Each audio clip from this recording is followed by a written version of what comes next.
My first night in London, after getting dinner, I decided that I wanted to grab dessert, something that I could take back to the hotel and eat while I relaxed.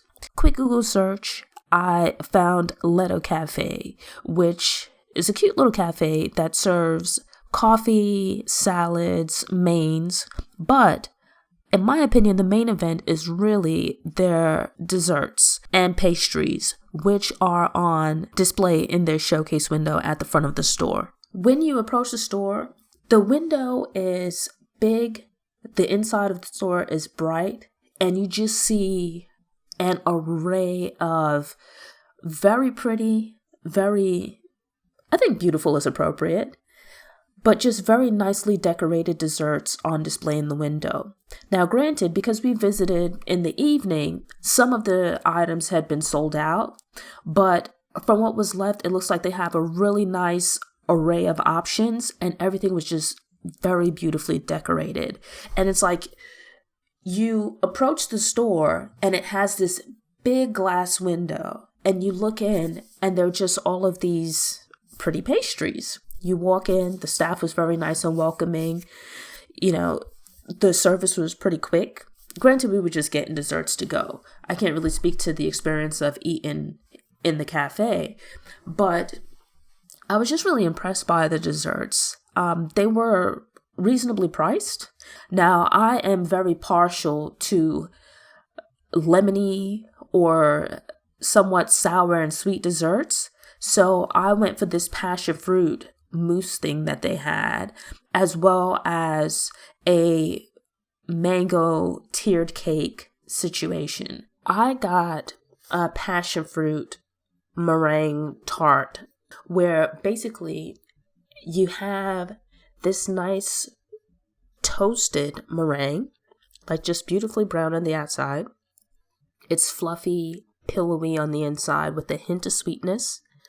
And then you have this curd situation inside of a tart shell that is flavored with passion fruit. If you think of a lemon meringue pie, it's something along those lines, but slightly different because you have passion fruit, where the concept is similar in that passion fruit is a tart fruit. It's kind of sour.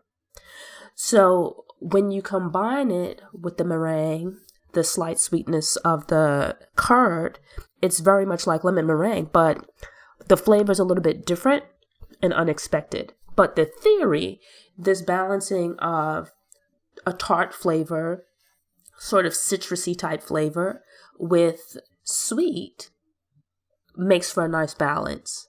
And then as well, you have this somewhat crisp tart that is then filled with this nice luscious curd and topped with this pillowy meringue. So you've got like a few different textures going on, and all of it combined for a really nice dessert that I thoroughly enjoyed. And it was right up my alley, as I am a huge fan of lemon meringue pie. It's probably one of my favorite desserts. Well, it is one of my favorite desserts, and it didn't disappoint. For my second dessert, I chose a mini layer cake, which was 3 layers of cake with a custard filling in between the layers. It was supposed to be like pineapple and mango, and so you had the custard in between, a kind of jelly situation on top, and some toasted coconut as well as some berries. Very pretty. I'm not a big cake fan, or at least not in this form, but I got it because I thought it looked quite pretty. And it didn't disappoint. It didn't end up having the flavors that I expected. Pretty good pineapple flavor. Not too much mango, actually. There's like coconut in there, though, which it tastes more like pineapple and coconut, sort of like a pina colada cake, more so than mango. You don't really get much of any mango flavor, but it's pretty good. Not too sweet. The cake is nice and moist. It's not like that cloying sweetness. It's like just the right amount. Pretty good. Thanks for tuning in. To ensure you don't miss any episodes, subscribe to the channel, click the notification bell, go ahead and click that thumbs up button if you like what you saw, and go ahead and share it on social media.